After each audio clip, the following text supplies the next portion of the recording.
Is a state-run program of targeted assassinations morally defensible? And does it work?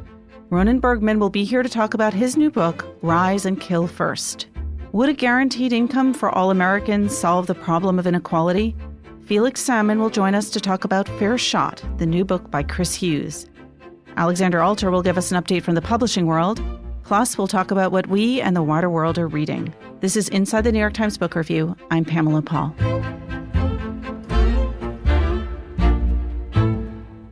Joining us now from Hamburg is Ronen Bergman, author of Rise and Kill First, The Secret History of Israel's Targeted Assassinations. Ronen, thank you for being here.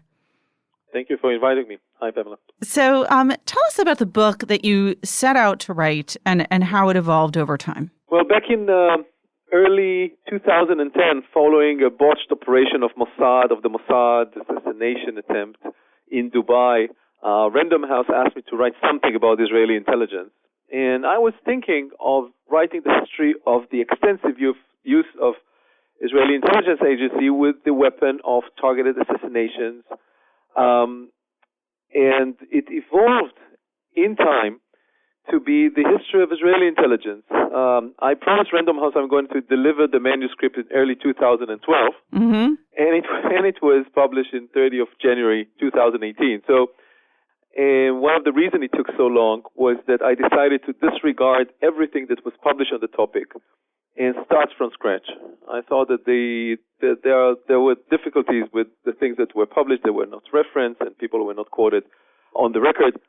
And it ended up with a very, very long journey, which was very long, but I don't regret a moment of that. I really enjoyed it. Of 8 years, 1,000 interviewees, many, many, many classified documents that were never published. And the result, I hope, is getting the facts right, but also giving a broader perspective of, first, how Israeli intelligence works, but also other questions of morality, legality, policy, decision-making process. You threw out a couple of terms at the beginning, and I want to just go through them because I think people who don't live in Israel or don't necessarily follow Israeli politics carefully know the difference between Mossad, Shin Bet, IDF, Caesarea. Tell us exactly what they are. All of these are just different parts of the huge apparatus of Israeli defense establishment, military apparatus, and intelligence community. And unlike as in many other countries, in Israel, they work relatively in harmony and together. The Israeli intelligence agency is mainly built from three agencies. The Mossad, which is the direct translation from Hebrew of the institution. The full name is the Institution for Intelligence and Special Operations. This is the Foreign Intelligence Service of Israel, works overseas. The Shin Bet, the Israeli General Security Agency, which works inside Israel, is something along the line of a combination between the FBI and the British MI5, where the Mossad is like the CIA or the MI6. And the third one, by the biggest in number, belongs to the military. It's called Amman. This is the Military Intelligence Directorate, and that works on military issues. Now, all three of them, and again, unlike in other countries in the West, they have both capabilities of collecting intelligence, but also operating on their tasks.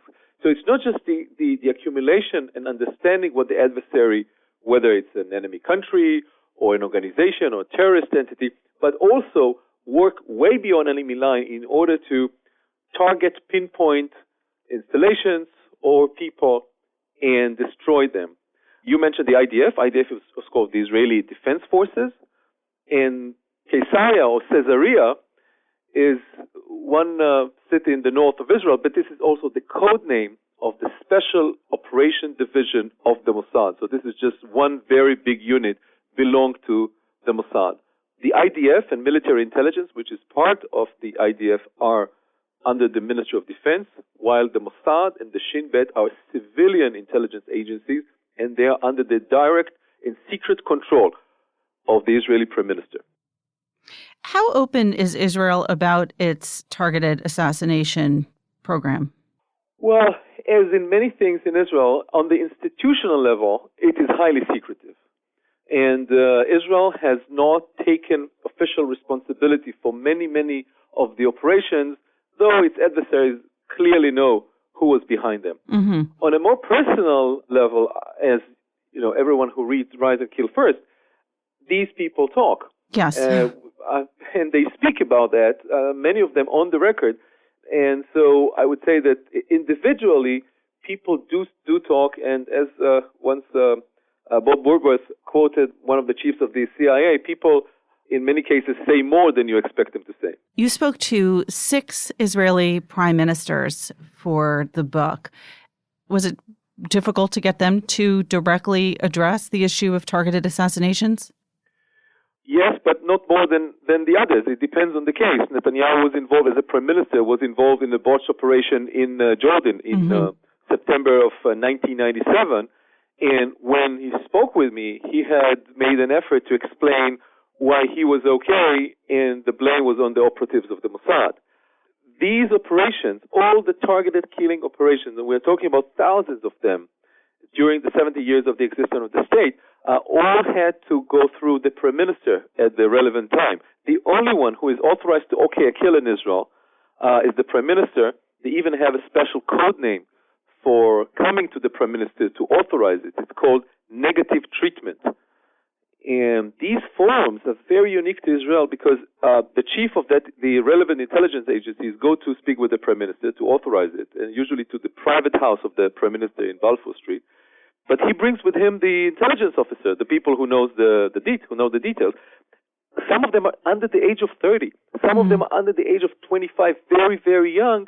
And now, through history, these people who came as young intelligence officer or Mossad operatives to convince the prime minister to okay a kill, this is a very dramatic moment, cross the room and become the prime minister.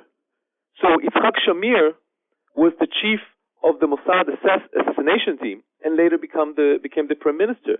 Benjamin Netanyahu was part of the Sayeret Matkal elite commando unit who participated in many of the operations. Ehud Barak, Moshe Yalon, who was Israeli Minister of Defense and participated and commanded targeted killing. And if you look on a little more broader perspective, you need to think, what does the fact that these people actually took part in these operations does to their mindset when they become the prime minister, and they need to take also other tools like diplomacy, statesmanship, actual discourse with the enemy. Does it help?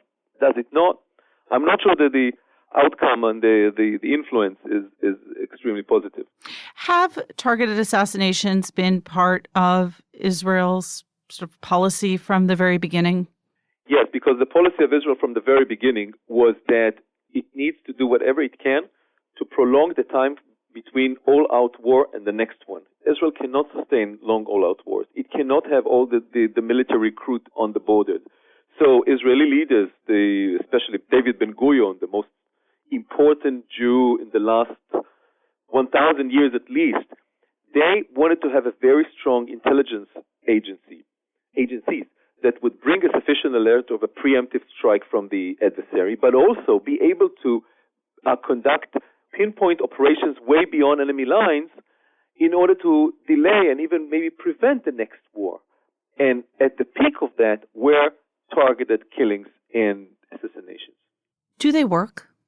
That's the most important question. And the other one is, are they legally and morally justified? Do they work? I think that the conclusion of Rise and Kill First after these long but enjoyable 8 years of research is that when targeted killings and assassinations are done as part of an overall policy, when they are conducted on a tactical level and in a systematic pace, and not just as a one-time in order to show that we are doing something and in order to satisfy your local voters, then yes, sometimes they work. And if I can bring just one example, Hamas, the jihadist radical organization, launched a horrific wave of suicide killings inside Israel in 2001. And the only thing that was able to stop that was that Israel conducted the most extensive series of targeted killing, not against the suicide bombers. Hamas boasted that they have more volunteers than suicide belts. You cannot deter someone who wants to die with threatening him to kill him. But once they started to target the layer above these, the bomb makers, the indoctrinators, the recruiters, the logistics managers, Hamas realized that if they continue, then they risk their own existence. And I would say on their knees, they begged for a ceasefire in 2004, and they stopped sending suicide bombers. Let's get to the second question then, also very important, about whether they are legally and morally justifiable, and maybe deal with that separately. So let's talk about legally first. The laws of war has changed. Since Israel has published its legal manual for targeted killing, and much of it was adopted by the United States intelligence community when it started to conduct extensive targeted killing after 9/11, then I think that there is a consensus between most of the experts dealing with international law today that targeted killing are permissible as long as they are directed only against the target, meaning collateral damage is not permitted.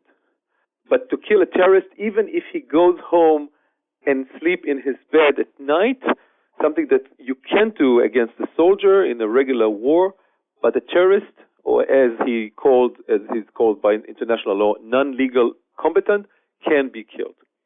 Of course, collateral damage makes things by far more complicated and severe. And of course, in times of war, that finger on the trigger of targeted killing, when you know that the target is going to kill women and children tomorrow morning when sending suicide perpetrators, this is a diabolic question. Are you going to risk the life of innocent people at the other side when you want to save your people, or you don't? Very difficult choice. Well, one last question then I have to ask, since you are joining us from Hamburg, and there has been so much anti-Zionist or anti-Israel, and as well as anti-Semitic sentiment and action in Europe recently. What is it like being there, talking about this book, and what's the reaction there like?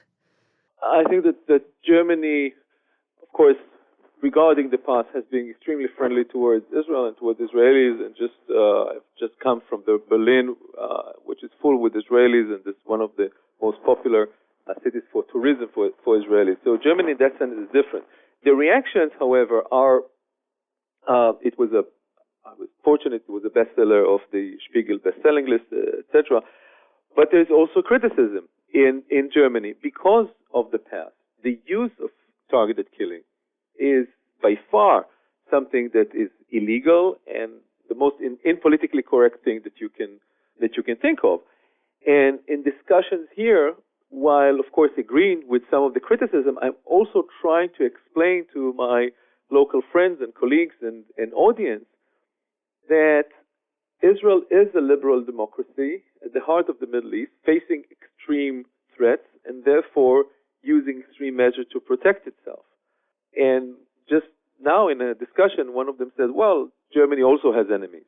Okay, yes, but still I don't think that the enemies of Germany publicly calls for the cessation of the existence of Germany as a state, while the enemies of Israel do. So there is a difference, and I'm trying to explain that there's difference. While, regrettably, I agree with some of their criticism toward the country, toward its policy.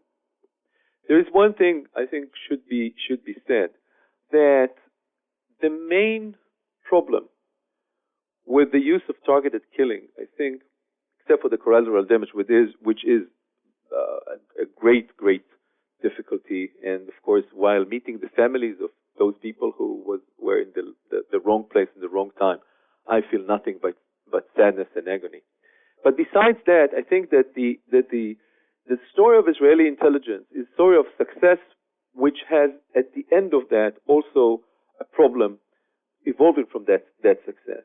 Because Israeli intelligence is arguably the best intelligence community in the world. Sooner or later, the Mossad, the military intelligence, Amman, and the Shin Bet came with solution to any problem and any challenge that the political level have presented to them. But this was on a tactical level. I think it led Israeli leaders into the wrong conclusion. They felt that at the tip of their fingers, they have the ability not just to kill a person in order to prevent the next day's suicide bomber, and not just to kill an Iranian nuclear scientist in order to hold or delay the Iranian advancement toward the A-bomb, but also to order the pinpoint targeted killing in order to stop history. And if you believe that you have the force, the ability, that unique capability of intelligence and operation to stop history, then as a politician, you don't need to turn into something that is by far more risky and more complicated, like statesmanship, like diplomacy. Therefore, I think that the story, if there's a story weaved through the book, except for the operations and the intelligence and the spy and James Bond, the real stuff, it's a story about a fabulous series of tactical successes, but also as a story of a very dangerous political strategic failure. All right. We'll end it there. Ronen, thank you so much for being here. Thank you. Thank you, Pamela. Ronen Bergman is the author of the best-selling book, Rise and Kill First, The Secret History of Israel's Targeted Assassinations.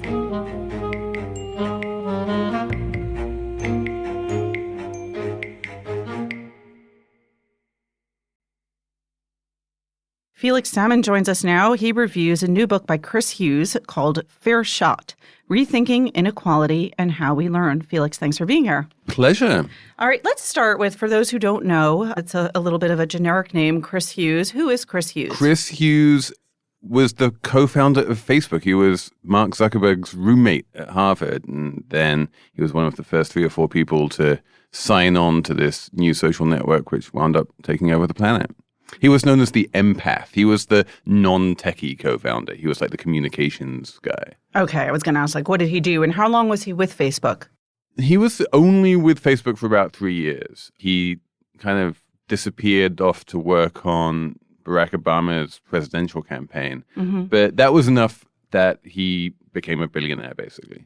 All right. So now he's probably starting to sound familiar to listeners who may not have immediately recognized his name. He's also famous, especially in the media world, for one of his next endeavors, which was after he left Facebook, he wound up buying The New Republic from Marty Peretz. He had grand ambitions for this storied literary magazine and political magazine, which mostly failed to come to fruition. And then in a fit of sort of piquant frustration, he sold it very rapidly. And a lot of people who worked there and a lot of readers of The New Republic were quite upset at the way that he ran the magazine and then sold it. So listeners of the podcast may remember Frank Foer, who was on the podcast last fall for his book, World Without Mine, also wrote about this episode from the perspective of the then editor-in-chief of the magazine. Who Chris Hughes fired. Yes.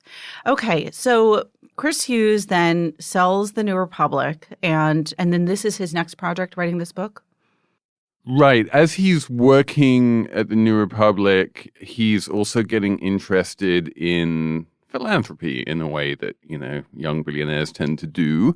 He takes a couple of trips to Kenya, first with Jeff Sachs, who's an economist at Columbia, to look at this thing called the Millennium Villages Project. He's less than impressed with that, but then he goes back with this guy called Michael Fay, who runs a charity called Give Directly.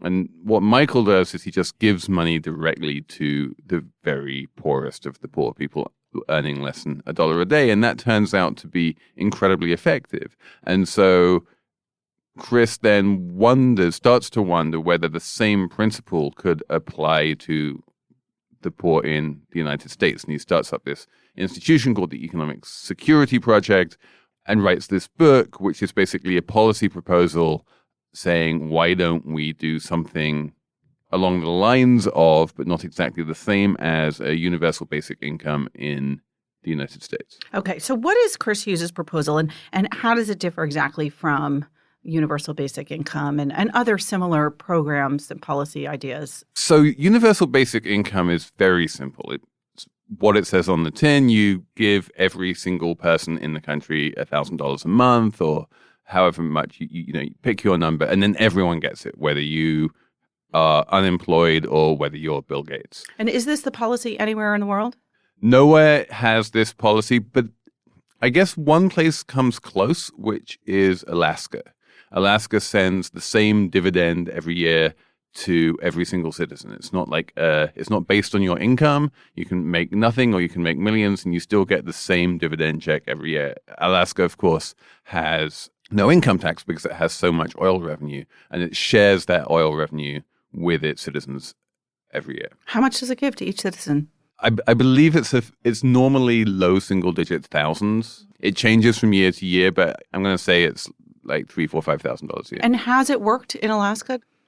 You don't completely eradicate poverty by giving someone $3,000 a year, but it does have an astonishingly effective residual effect. It certainly brings some people out of poverty. It allows them a little bit of time to find work when they need it. It gives them a cushion, especially in the winter, which can be brutal in Alaska. And it's become incredibly popular in Alaska. And generally, if you look at what's happened in Alaska and at other places which have experimented with things like this, you find more people in work. It doesn't reduce the chances that you wind up getting a job. It actually increases those chances. People are healthier. They drink less. They smoke less. It has a bunch of trickle-down effects. So why hasn't everyone else done this? Well, it's very expensive. If you were to give every American $1,000 a month, say, that's hundreds of billions of dollars, which the obvious next question is, where on earth would you find that money? And it would also feel a bit weird. There's something quite un-American about unrewarded income. And there's also something a bit weird about giving money to billionaires. Isn't this what many people would consider some form of socialism?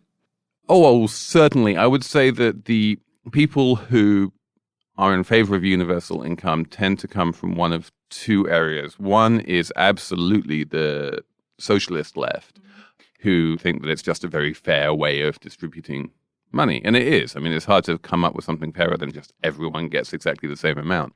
The other side would be the Silicon Valley types. They love it because they're convinced we're all going to be replaced by robots. And again, we'll all need the money.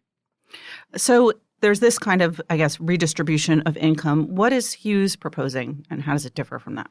So Hughes is proposing something a little bit more constrained. He's calling it guaranteed income, but it's not that guaranteed. For instance, if you're unemployed, you don't get it. He's only giving it to people who work and also people who are caregivers insofar as they're looking after people in their own family who are over the age of 70 or under the age of 6, and he's also giving it to college students. So he's expanding the idea of what work means. You need to be working, but bringing up a toddler counts as working, going to university counts as working, various other things don't count as working. If you're unemployed, you don't get it. And importantly, if you live in a household where the household makes more than $50,000 a year, you also don't get it. Got it. And what he wants to do is give all of those people, all of those adults, $6,000 a year. And where does the money come from? The revenue side of Hughes's proposal is a little bit less fleshed out, but what he says he wants to do is raise the marginal income tax rate on incomes over $250,000 a year to 50%, and also raise the capital gains tax rate on those people to 50%. He hasn't really costed it out, but that would raise a lot of money. Now, isn't this basically akin to what you could achieve with, say, a progressive tax reform? Progressive taxes would do the revenue raising part of it. You would raise the amount of money on the amount you would increase the amount of money that you get from people earning more than $250,000 a year.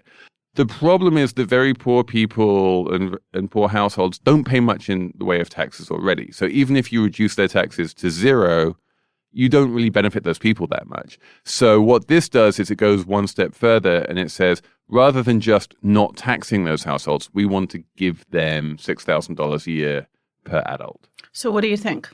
Would this work?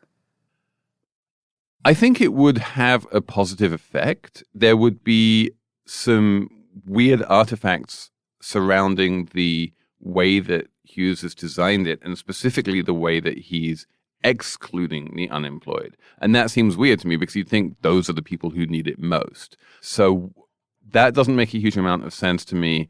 Also, as I mentioned in the review, there's this marriage penalty built into it that if you are earning $30,000 a year and you're dating someone who's also making $30,000 a year, you both get the $6,000 guaranteed income. If you get married and form a household, then your household is making $60,000 a year, and then you lose that $12,000 in combined income. So that's, I think, for incentives, it's important not to create an incentive which reduces the incentive to get married. It's a similar thing with welfare. Yeah, that same problem. Well, you just don't want family formation is important. You want to basically encourage it as best you can. I think at the margin, it's a good idea. I don't think it's fully thought out, and I think that it's a bit weird that if you get the bug of the universal basic income, which is a bug a lot of people have, and a lot of books are being written about it. Annie Lowrey has a book coming out in a couple of months. Annie Lowrey is formerly of the New York Times, now of the Atlantic. And she goes into quite wonky detail about the idea. And I think what happens is if you constrain it in the way that Chris Hughes wants to constrain it, when you make it less universal, it becomes less of a sort of shining bright light on a hill and more of a sort of extreme fiscal policy proposal which has zero chance of getting through Congress. And why do people, what's the point of that? Let's go back to the unemployed thing, because that seems odd. That's been kind of the political mantra, sort of attending to working families as opposed to, I guess, those who lie around doing nothing. But what is his argument? Because obviously they aren't necessarily lying around doing nothing. It's an incredibly good question. And I read the book very closely and I couldn't find an argument for why the unemployed should be excluded from this. He talks a lot about the nobility of work and that kind of thing, but there are people who, either through no fault of their own or even just call it through laziness, who wind up being unemployed. And you have to ask yourself, does that remove them from the population of people that society should care about? I don't think it does. In terms of the architecture of the plan, the way that Hughes builds this is by expanding the earned income tax credit. And the earned income tax credit was actually, I guess, kind of the first tiny little baby step towards this kind of scheme, right? Because it was introduced precisely to provide extra income to the working poor. What is it for those who... So the earned income tax credit is basically something you get every year when you file your taxes. If you earn a relatively low amount of money, but you are earning money, then you get a tax refund, which is sometimes bigger than the total amount of tax that you owe. So you can wind up sort of making a profit on your taxes that way and winding up earning more money than you were paid because the government gives you a little bit extra. It was a huge success. And if you expand the earned income tax credit in any way, and it's been expanded in little ways over the years, that's generally a good thing. And if you expand it in a big way, as Chris Hughes wants to do, that would also be a good thing. But the more you expand it, the more you raise this question, which you ask of, why are we excluding people who aren't working? Why Chris Hughes? I mean, why is he the one to make this argument? He is, not involved in public policy. He's not in office. He's not an economist. Why did he decide to write this book? And why should people, or shouldn't they, pay attention? Another very good question. At one point, he explains that he sold the New Republic because he didn't have any political axe to grind. And then here we are, a couple of years later, and he's grinding a political axe. But why do you need a political axe to grind to run a newspaper or a magazine of political and cultural news and opinion? When he bought the New Republic, and he doesn't mention this in the book, but his husband was running for Congress, and there was definitely this feeling that it was all part of a grander project where they would move to Washington. His husband would be in Congress. He would be running this political magazine, and they'd be this kind of political power couple. His husband failed to win his seat in Congress, and it wasn't that much later that Hughes decided that this entire project just wasn't worth it, and he threw his toys out of the pram And then he decided to write this book. And it all seems a little bit random to me, to be honest.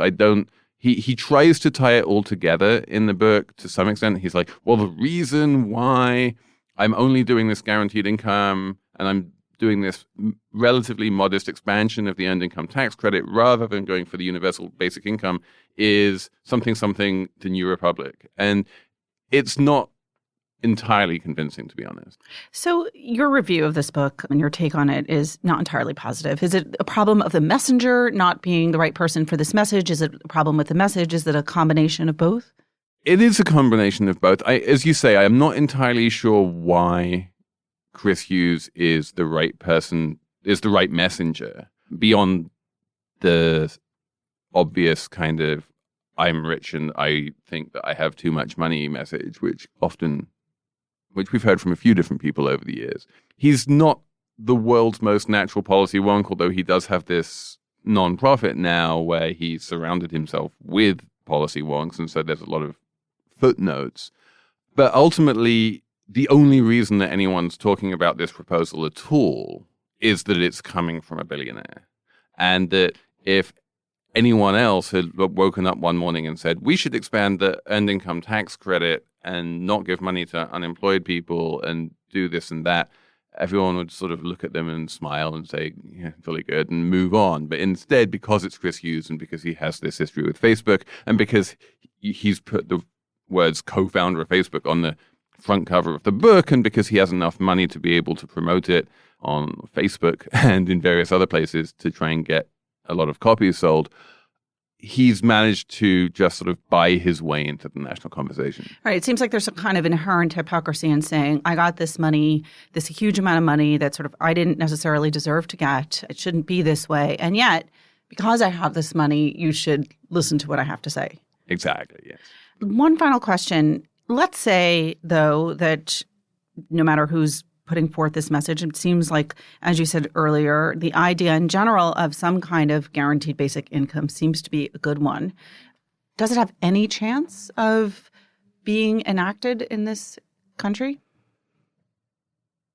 Every single time I've said that anything has no chance of happening politically, whether it's been from Brexit to Trump to anything else, it has gone ahead and happened. So, like, I have learned my lesson. All right, universal basic income for all coming soon. Crazier things have happened probably in the last 24 hours, you know? So it's hard for me to see where the congressional majority comes from. Mm-hmm. But who knows? There could easily be some kind of Trump backlash and an idea that you want to just totally upend decades worth of fiscal policy. And this would be one way of doing that. All right, then. Felix, thanks for being here. Thank you. Felix Salmon reviews Fair Shot, Rethinking Inequality and How We Earn by Chris Hughes this week in the Book Review.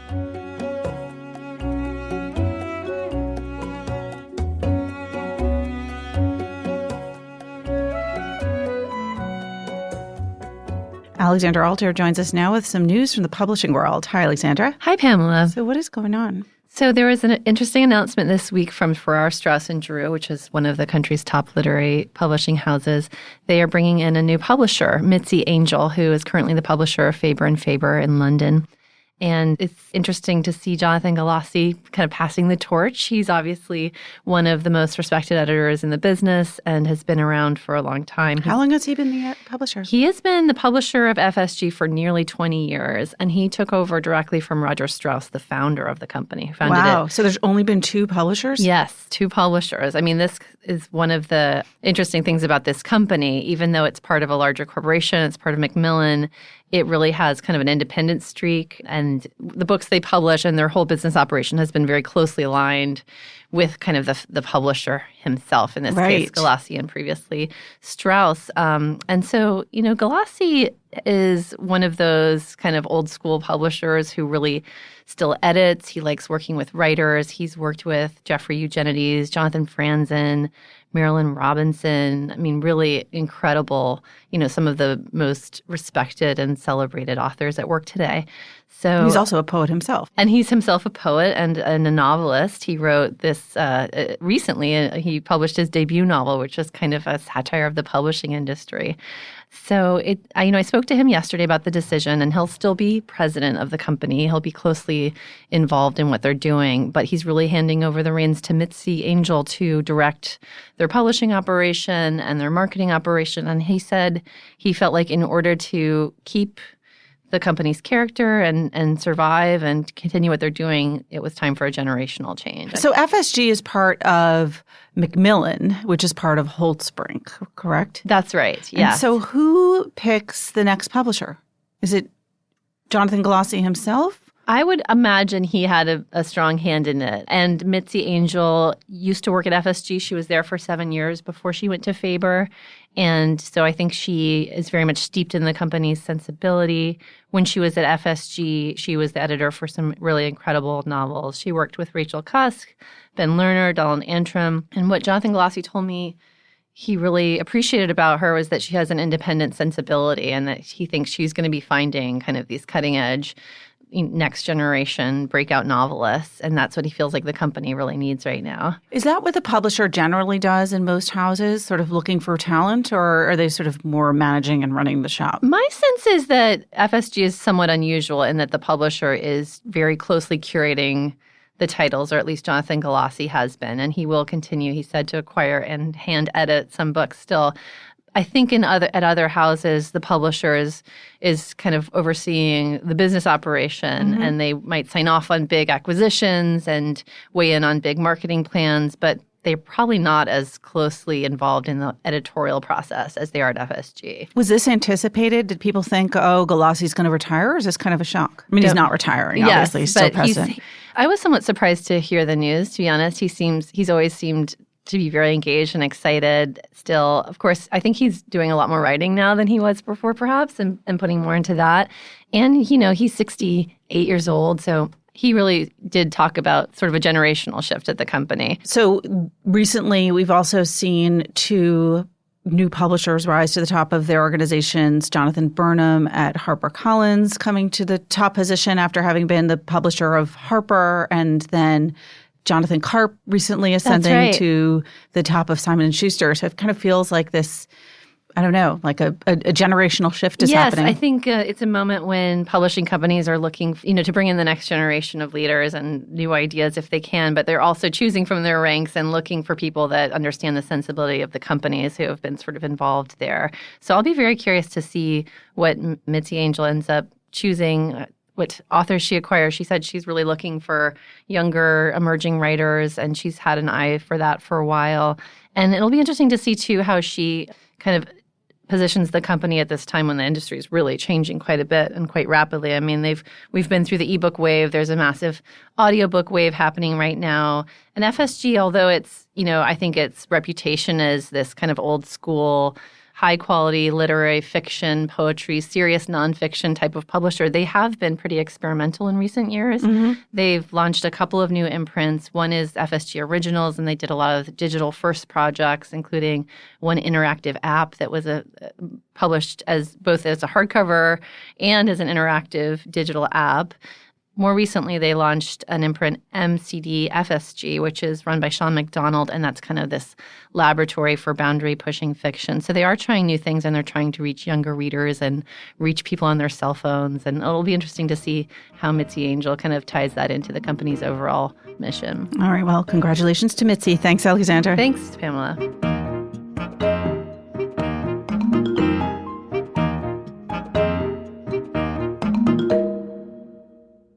Joining us now to talk about what we're reading, my colleagues Tina Jordan, Greg Coles, and John Williams. Hi, guys. Hey, Pamela. Hey, Pamela. All right, let's start with the most pretentious. Greg? I have to say it because I can see what he's got in front of him. I am finally reading a book that I have resisted for decades. I'm reading James Joyce's Ulysses. Yes, very pretentious. The interesting thing about reading a classic for the first time is that you come to it with such a kind of filament of gleanings, all the information that has seeped out into the culture at large over the years. So, and maybe especially with Ulysses, because first of all, of course, the book itself is already drawing on another classic. So you bring everything that you know about the Odyssey to it. And second of all, because Ulysses is just so inescapable in the literary world. So even before you crack the cover, you know that it's set on a single day in Dublin, and you know that it's narrated in a chorus of different streams of consciousness, and some of them very difficult and oblique. And you know that the story centers on an infidelity and ends with Molly Bloom's famous soliloquy. And that's all before you've even read a word of it. So I brought it with me on vacation a couple of weeks ago and kind of heedlessly tore through the first 100 pages, which open with Stephen Dedalus. He's also the protagonist of Joyce's debut novel, Portrait of the Artist as a Young Man. So again, you're bringing those associations into your reading of this book. And then we move on to Leopold Bloom, who is Molly's husband, as he runs some errands and attends a funeral. And then I came back from vacation, and after reading 100 pages there, I think I'm on like 106 now. I thought you were going to say you had to reread the first one. No, Greg has come to the podcast this week to request more time off. I've enjoyed what I've read so far. Some of it is very oblique and difficult. As Joyce does, it's filled with wordplay. And I'm used to books that kind of are so punny like that, being very exuberant books. But there's a real... This is not an exuberant book. It's almost dour and somber. And it may become more exuberant later. But at the same time, you can feel that Joyce is himself having fun. And Leopold at least someone is. Leopold at the funeral comes out and he looks at the ground gravely, and then immediately after the carriage leaves on gravel. And so there's this, a real kind of physicality and wordplay going on, which is what Joyce does. And so some of it you just have to muscle through, but I am doing that much more slowly now than I was. Well, we know what Greg will be talking about for the rest of the year on the podcast. Exactly. This is my new power broker. John, you're also reading a classic right now. I am reading a classic that I'll finish much more quickly than you finish yours. I'm halfway done already. I just wanted to very quickly say that because all year I will probably be reading in and around Henry James, because that's kind of become a project. And I finished Michael Gore's The Portrait of a Novel, which I think is a really brilliant work of literary criticism. It's one of those books which is one of my favorite kinds, which is that when you finish it, you have about 15 other books you want to read because he either mentioned them or he talked about the writer and you had never read them. And then I read Daisy Miller, which is James's short book. It's almost just a novella, really, about a young girl who gets courted by Winterbourne, this man who finds her very innocent but charming, and everyone else thinks she's just a crass American. And I enjoyed that a lot. Now I'm on to something very different, which is Mary Shelley's Frankenstein. It's the 200th anniversary of the book. And so I got this nice new edition of it and figured that it would be a good time to read it. And it's funny because I'm about halfway through it, and through the first 90 pages or so, I was just thinking, well, this is brilliant, and it's this great sort of philosophical treatise on science and man and ambition and all. And then this might anger fans of the book, but I've kind of hit a little bit of a speed bump, which is that he has found the monster again, or come across the monster again, and the monster is telling him about his time since he created him and what he's gone through, and the monster talks like an Oxford Don. And this is, I can't, there's something, maybe it's because You want him to be Bela Lugosi. Yeah, I've just absorbed all the cultural things about him being this grunting, kind of, and he's more eloquent than Shelley is. And I'm having a little bit of a hard time adjusting to that, I have to be honest, but I'm going to power through that and get to the rest of it.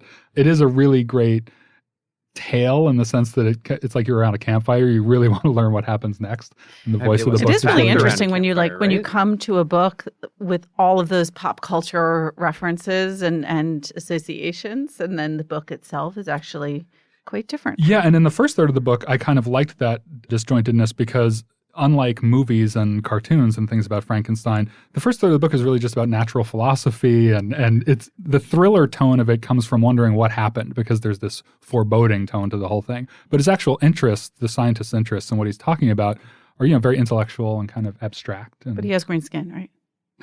No, well, he doesn't. At least in the initial description, he has kind of yellowish skin and beautiful teeth, but it's his lips that are weird, and I don't know. He doesn't fit the cartoon version at all. It says on the cover that it's the 1818 text. Yes. Well, I sometimes do this, especially with classics. I don't read the sort of armature around it, like the foreword and the afterword, until after I'm done with the book. I think that it will explain to me why that's important. I think it has to do with the fact that the book is more sort of political then other editions have made it. And so it's restored sort of some of her original. I want to say that Mary Shelley herself revised the book within her lifetime, and the second edition, which came out, I think, in the 1840s, is the one that went on to become kind of canonical. But the 1818 is the original edition. And of course, it's the bicentennial year for that, and so there's been much attention paid to that. Tina, how about you? What are you reading this week? So I'm reading My Family and Other Animals, which is a memoir by the British naturalist Gerald Durrell. And I have to put it in context a little bit. About a year ago, I decided I needed to read funny. I needed to read books that made me laugh. And in the past year, I've read the novels of Barbara Pym. I most recently read a British YA novel called The Secret Diary of Adrian Mole. I've gone on Twitter and asked people for their recommendations. And I actually highly recommend reading funny if you just want to get out of yourself a little bit. So this book... That's so interesting because I read dark to get out of myself. Really? I do. I think I usually do, but there's something about the time that we're living in that... It is dark enough already. Yeah. It's dark. See, when it's dark, I go darker. And then I'm like, and now it's not so bad. Yeah. Well, if there's an actual apocalypse, what will you read? Yeah, right. So Gerald Durrell became a famous naturalist, and he was actually the younger brother of Lawrence Durrell, which I didn't realize when I started reading the book. Lawrence Durrell, of course, is the famous Alexandria Quartet novelist because he's referred to as Larry in the book. But so the memoir, which was first published in 1956, looks back at the 5 years the Durrells lived on the island of Corfu in the 1930s with their widowed mother. And Gerald was by far the youngest.